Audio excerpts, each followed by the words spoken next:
Good evening, ladies and gentlemen. Welcome to Don Odells Legends. My name is Art Tipaldi. I'm the editor of Blues Music Magazine. If you're unfamiliar with us, you can check us out at bluesmusicmagazine.com. We're also in the racks at Barnes & Noble. The current issue has Shamika Copeland on the cover. If you go to our website, bluesmusicstore.com, you can read online all the previous issues of the magazine. So we'd love to have you be part of our mission to keep the blues alive. Today at Don Odells, we have a Blues Music Award-winning horn player, a saxophone player, Jimmy Carpenter. And Jimmy, welcome. Thank you very much, Art. It's a pleasure to be here. This is not your first time here. No. I think you were here with Mike Zito. I was here with Mike Zito and maybe with Jimmy Thackeray, too. Maybe, way back in the day. Years ago. We'll have to go back and check the archives on that one. I'm pretty sure that's pretty cool. Well, welcome. It's great to be here. Yeah. So, in thinking about what we could talk about with you, you're one of the few tenor sax band leaders in the blues on the road. We have a lot of tenor sax players, Kaz Kazanoff, Nancy Wright, Deanna Bogart, but not many of them are actually recording and leading a band on the road. Can you talk a little bit about the mission to get that saxophone sound out there, why that's important? Well, I mean, obviously to me, this is saxophone players, the leaders, people like King Curtis and Junior Walker were still are my heroes. And having, been a sideman with a bunch of amazing, mostly guitar players, I always was like, I love this, but, and like you said, hardly any of us doing this now. It used to be a lot of them, but I had breakfast one time in France with Plaz Johnson, another super tenor hero that played the Pink Panther theme and played all Larry Williams songs and all that stuff. And he told me, he says, back then, he goes, you're like one of the only guys out here doing this. And I was like, well, that is kind of a cool distinction to be the only one. We know Vanessa Collier's out there, but she's playing an alto mostly. But she's a saxophone centerpiece on a stage, right? And you just don't see a lot of that anymore. With the passing of the Eddie Shaws and others. Eddie was one of the I loved him. Eddie and A.C. Reed. And, I told Eddie, I ran into him in Spain one time. I walked out of this hotel and he was just sitting on a bench outside. I was like, oh my God. And I told him then, I said, man, I stole everything I know about playing with guitar players from you. Well, it's funny because that was a question I had later on. What's the arrangement like playing with a guitar player as a sax player? What did you have to learn to? Well, now with my band, they have to figure out how to work with me. Right. But for years, playing with Tinsley and Jimmy Thackeray and Mike Zito and Eric Lindell and all. Walter Washington. I found a way. I just don't like to just stand there and wait to play a solo. Right. And I figured out that there are places you can play in the chord structure. Somewhere there's a note, there's a thing that lifts it without stepping on other things, but it just kind of supports it. And I try to, mostly I stay low, and I play a lot with the bass player. And so I'm just trying to support the guitar player. Right. Now with my band, I don't have to do that. They have to figure out how to support me. You. So it's a little different, but there's an art to it. And I always felt like that was kind of one of my niche there, that I knew how to do that and not piss them off. Right. And like you say, not just stand there and be a window dressing, but come in with something that elevates the song. I'll come in on the second verse or the second chorus of a solo or something and just kind of try to lift it up a little bit. Right. Now, when you're playing, let's say with the Tinsley Ellises or the Thackereys or the Zitos, are you playing spontaneously? Or are you following a mental chart, and in some cases even a physical chart? Yeah, usually a mental chart, but I'm not. Sometimes I have a set thing that I do. Okay. And but often, like solo-wise, never. I almost never play the same solo twice. Sure. Although I do have a lot of, a way I get into it and a way I get out of it. Yeah. And then the stuff in the middle is whatever. But But with those guys, after play about we do the songs over and over and over, and I find the spot that works, and I can mess with it some. But is that different? I was just thinking as you were talking. Is that kind of unique to the blues and maybe rock that is not the way it's done in, say, jazz? Yeah, I mean, usually jazz, there's a head, everybody plays the head, or plays some variation of the head. That's one of the great things about being the only horn player in a band, is that I can pretty much do whatever I want, and I don't have to worry about somebody else. If you add a trumpet player, as soon as I put my horn in my mouth, he's ready, looking at me like, "What are you going to play?" And I'm like, "I don't know." So it's a way different vibe. And don't get me wrong, I love playing like in the Bender Brass. Those guys are they're wonderful, and we really have a great time. Right. But it's much more free for me to just be alone. Yeah, and that would be free to be alone as the lone horn backing a Thackeray or a Zito, but now you're even freer as the horn leader of the band. Yeah. Back to when the trumpet player puts his horn up, what's the best optimum number of horn players for let's say a blues band? The kind of bands that you've been part of. Well, the most common really is trumpet and tenor. Just the two. I mean, like Memphis horns, and each time you add somebody, you add a layer of complexity to things, and more opportunity for things to go awry. Okay. But with the right players, that's not an issue. And with the Bender Brass, we started with me and Doug Wolverton and Mark Early and Randy Oxford. Okay. So what are the instruments? So our viewers that was know? Trumpet, me on tenor, Doug trumpet, Mark played Barry, and Randy played trombone. Trombone, okay. And so I wrote a whole bunch of horn arrangements for that. And then Randy retired. And rather than, I'm kind of getting ahead of us here with that's all right. Everybody said, who's going to replace Randy? And the thing about Randy was that Randy is a big personality that everybody loves. And I'm like, well, I can find trombone players. I mean, I lived in New Orleans. I know a whole bunch of great trombone players. Yeah. But Randy is Randy, and I was like, I'm not going to replace him. I think I'm just going to tighten up the charts a little bit and just go on with the three of us. Okay. Because he's just not. I just couldn't imagine bringing somebody else in. Right, yeah. So it's a three-piece then that really is the foundation of the Bender Brass. So now you talked about writing arrangements.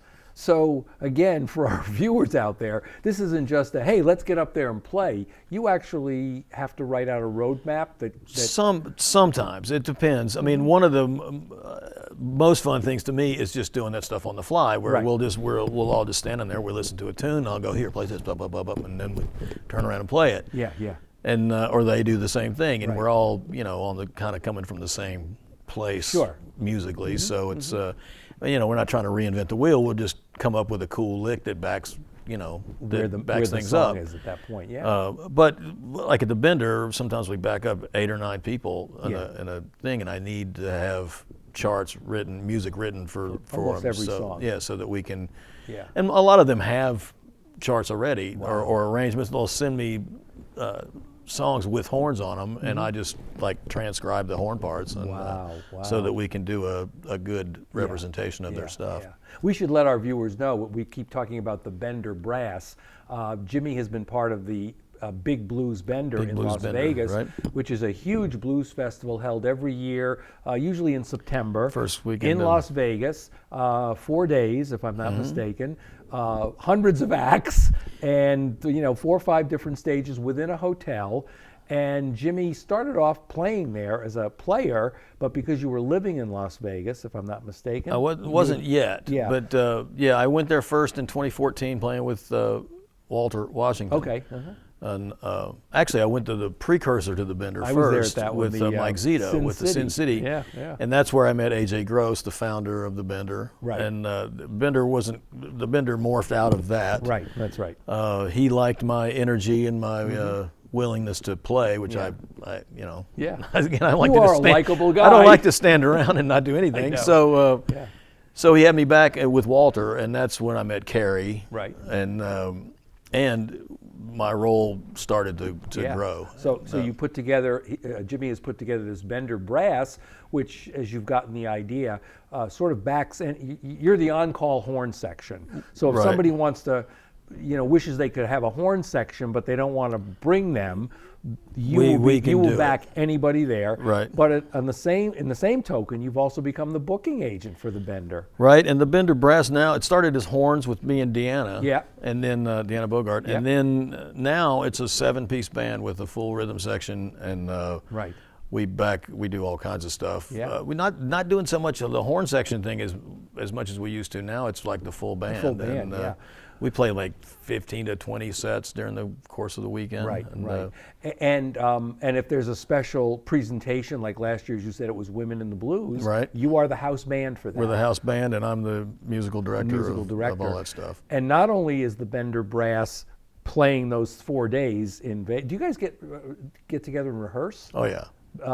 So it all happens, in those 4 days. I take the material. I gather the material during the year. I started in April trying to get those people to send me their stuff. Right. And I distribute it to the band, and everybody does their homework and learns the song. So when we get to Vegas, usually on Tuesday, we start rehearsing. Okay. And we get a couple 3 hours with each one of them. Wow. And it's it's pretty much. Yeah. And your rehearsals then are just done with your band. Let's say that it's a singer, Terry Adabi.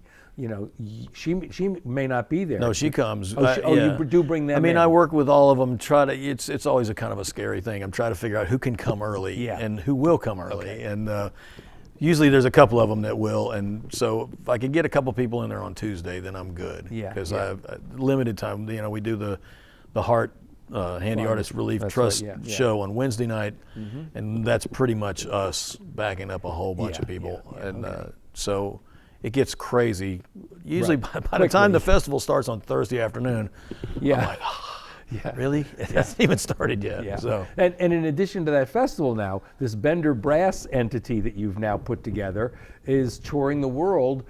Festivals around the country and around the world want you guys to come and sort of be there on call. Right, and that's just for the first time this year. We're going to Cahors, France, and doing a big blues bender night, where we're responsible for the Saturday night programming at this oldest blues festival in Europe. It's really an amazing turn of events. Didn't you also go to Peters Fest last year in Frederickstown? No, that we do with the horns. Yeah, we've done like 3 of those. Yeah, that's really, really fun. Oh yeah. And I would do it again, except it conflicts with this new thing, the Big Easy Cruise that we're doing. Right, it directly conflicts with it, and I'm like, I had to call Peter and tell him I couldn't do it. I was bummed. Yeah. Well, that is pretty cool that this Bender Brass thing grew out of a 2-person horn section. I got to tell you, one of the coolest things I ever saw was my first blues cruise. I think it was 2010.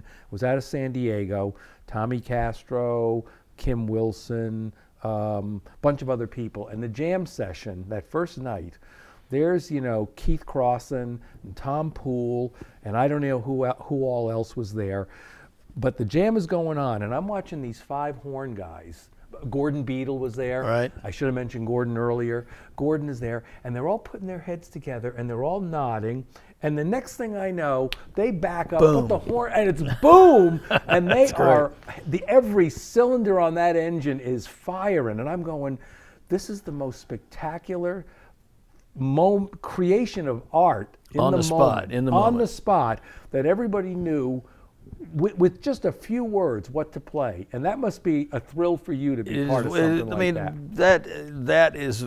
There's nothing really like that. Yeah, and it's the same with. I tell people, kids. We're at the Blues Society in Vegas. We're always trying to get kids to come in, and we do a jam. We have an all ages jam, and I'm like, you need to get on stage and feel what that feels like, because there's nothing like it. And once you get that, you're hooked, and your parents are going to hate me because you're not going to want to stop. Right. And That's right. It's an amazing feeling. Right. Was it always a saxophone that spoke to you? For me, yeah. It was. It was. When or what? My dad had not a whole bunch of records, but he had some really cool ones. One of which was a Dave Brubeck album with Paul Desmond playing sax. Oh, yeah. and I wore that record out. Really? And were you playing sax at that time, or you wore it out just? That was before I listening to really it? started. But when I was 10 years old, I got invited to a summer school thing, and one of the things you could do was play an instrument. And my mother asked me, "Would you like to play an instrument?" And I went, "Saxophone." Wow. She said I didn't hesitate for a Really? second. That is cool. And by the time I was God. 12, I was like, "Yeah, I love this." Yeah. Were you taking lessons? Were you listening to records like Paul Desmond? I was listening to records, but I was in music in school. We had music program in school. Which is, to me, it's tragic that schools are cutting that out. It's how anybody thinks that that's not a necessary part of education. Right.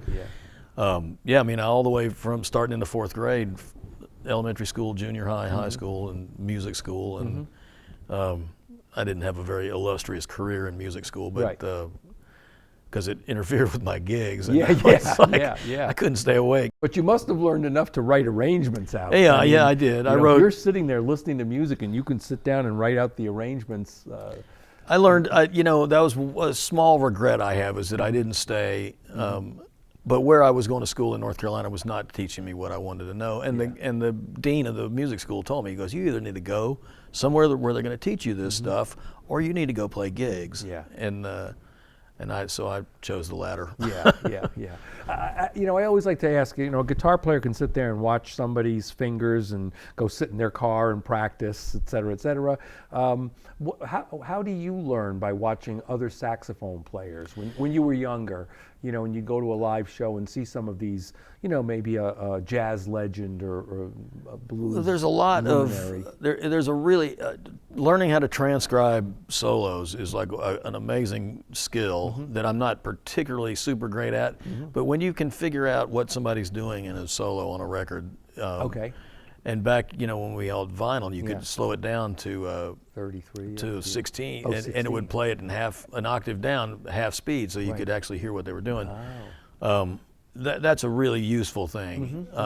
What I've never been super into learning solos and then playing them. Right. I try to absorb them, and then hopefully they come out organically. With your voice, I'm not a big pattern guy and a chops guy. I'm more about, I like the feeling and the moment and the groove, the soul of it. Yeah. Is there something too about, where guitar and piano or these things where you're using your hands, saxophone, like every horn and harmonica, seems like it's a breath instrument. And is that something that gives Jimmy Carpenter a unique sound that's different from, let's say, a Gordon Beadle or a Greg Piccolo? I think everybody has. The goal is to develop your own sound and your own feel and your own, so that people know that's,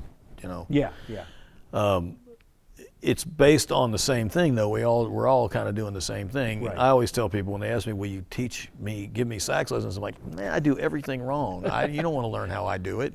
It's because I unlearned all the stuff that I was, when I used to sit up straight and all this stuff, and I'm like, I don't do that anymore. But it's a combination. It's being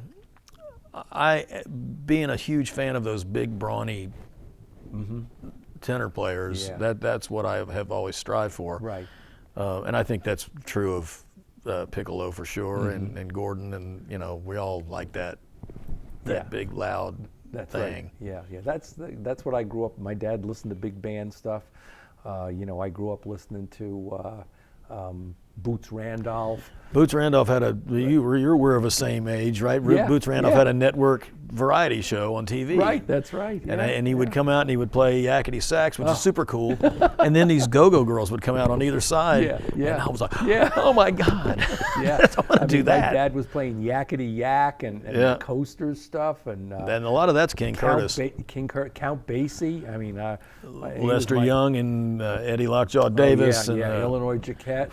That's who my dad was. As a matter of fact, his best friend in the Army in the 40s was this Bob Foster, who was a tenor sax player. And he played at my dad's wedding. And he was probably just a New York area local musician, but so I heard a lot of this same stuff. And that's it. I love that stuff. I still listen to that. I bet I don't know how many times I've listened to there's a live King Curtis live at Small's Paradise album, and I don't know how many times I've listened to that. It still just blows me away. When Bonnie and I first started dating, Bonnie being my wife, Memphis Soul Stewart was on the jukebox in this pizza parlor up in Boston, and I went through more quarters to listen to Memphis Soul Stewart. That song, and live at the Fillmore, King Curtis. So his entrance, right, when he comes in after all the talking where he sets up the whole song, and when he comes in with the sax, that to me is just like the most amazing. It's like, oh God, that's so cool. Yeah. Is there must be a zone you get into every night? Hopefully. That you look for, to go, okay, Jimmy, it's you're on autopilot. If I can, I love being at the point where I'm not thinking anymore. It's that is a great feeling. I mean, I don't mind thinking, but if I don't have to really think and just let it go. For better or worse, that's when I really enjoy it. Right. Now, we said earlier that you're now in Las Vegas. Before that, you were in New Orleans. New Orleans for a long time. How did living in New Orleans affect your musical outlooks? Living in New Orleans affected every level of my being, really. Musically, it's a really deep pool. I mean, it's terrifying and amazing and wonderful and scary, and some of those players are just way over my head, but most of them, it was a very welcoming place. I mean, there in New Orleans, the way you break in there is you go and you look pitiful on the side of the stage and people let you sit in. Yeah, right. You know, I mean, it's just kind of, you have to do it that way. There's no rare. I mean, I'm sure there are other people that come in and are referred to other people, but when I went, I just started sitting in with people, and it worked. How long before you started to feel comfortable in the sitting in stage? You felt like that's still, even now, it can be awkward to me. Like, I don't want to like walk into a place with my horn and assume that I'm going to play, or that they assume that I assume or something. You know, if I'm driving my car, I'll leave it in the car. Right. And I'll go in and see. And if they ask me, I rarely ask. It's but that's the way to learn is to get into with people better than you. Right. That's and that happened to me in New Orleans constantly. I was like just hanging on by my fingernails. And then I got the gig with Walter Wolfman Washington, God rest his soul, and that was a whole new thing. Very cool. I mean, he's a really deep, amazing, wild guy, and a consummate band leader. I figured out that if you watched Walter, he was going to signal stuff. He would signal it, and if you knew what to look for, and it wasn't like he was doing it, but it would be just a look or something. And so the trick for me became to watch Walter without just staring at him the whole time. You know, I got to look cool, but I'm like, keeping an eye on peripheral vision. Yeah, that changed. He was something, man. Harmonically complicated, rhythmically complicated. And he loved me, and he was like, "You just do you, man." That's great. And I got to write a bunch of arrangements for him. Cool, nice. Yeah. That were the one record we did called "Doing the Funky Thing." Oh yeah. He said, "Jimmy, I want you to write a bunch of stuff. Write a lot. You think you've written enough? Write some more. Make it big. Make it complex. You know." And I did, and it was like I'd never written anything like that. Right. And some of it I listen to now and go, I don't know, but it worked, and he loved it. That's great. That's great. I wonder if I saw you with Walter. You know, the many times I saw him, either in New Orleans or at some of the festivals he would have played. I got the gig the week before Katrina. Okay. I got the road gig. He had a guy named Eric Traub that played with him, but Eric wouldn't travel. Okay. And so Walter, I've sat in with him a bunch of times, and finally he said, "You want to do the travel stuff?" And I was like, "Absolutely, I want to do the travel stuff." And then Katrina hit. Yeah. It all became travel stuff. That's right. And it was on after that. Yeah. Well, while you were talking about writing all those arrangements and everything, it got me to thinking that, my collection of Jimmy Carpenter albums, there's a whole lot of originals on here, and let's just go through. You cover everything. We've got Jimmy Carpenter Plays the Blues, for you blues lovers out there. A whole lot of West Side, That's Chicago. All covers blues. Yeah. The only one is Beautiful. there's an instrumental I wrote. I mean, I didn't write it. Zito said, "We're going to do a slow blues in C, man. Just play what you play when we do that live. Yeah, And so yeah. I don't know if Right. I've ever played it again twice, but Yep. So that's his blues album for people out there. We've got the Louisiana record on the Gulf Coast Records, Gulf which Coast. is Mike Zito, and this is where you honor Louisiana. Rockin' at Cosmos, being Cosmo Matassa. Cosmo Matassa, That's right. right. My favorite, Walk Away, because I love that song. I hate to see you go, Right. Doom, but I love to watch you walk away. Right. And then his brand new one called Soul Doctor, which is sort of your take on soul music. And when I saw you down in Bradenton at the Bradenton Fest last December, I did mostly that. you did mostly this, and then we saw you play at Cottonmouth, Cottonmouth Kitchen. yep. Cottonmouth Kitchen, and it was just a gorgeous day of soul music. So Soul music is what I mean. That's kind of my heart. I love it because it's songs. I really like songs, Yes. and I've always kind of felt like the one of the issues in the blues world is that people don't write songs, Right. and so I kind of set out to change that. The Louisiana record is actually the newest one, but oh, it is. Okay, I'm sorry. Yeah. and that one's all covers. Louisiana. yeah. Yeah. What was the song I was just listening to early this morning is Love It So Much. Talk Right. about, I mean, you took life on the road and you balanced it with I wish I was home more, but I love this life so much. And it's- you know, standing at the baggage terminal. Baggage claim.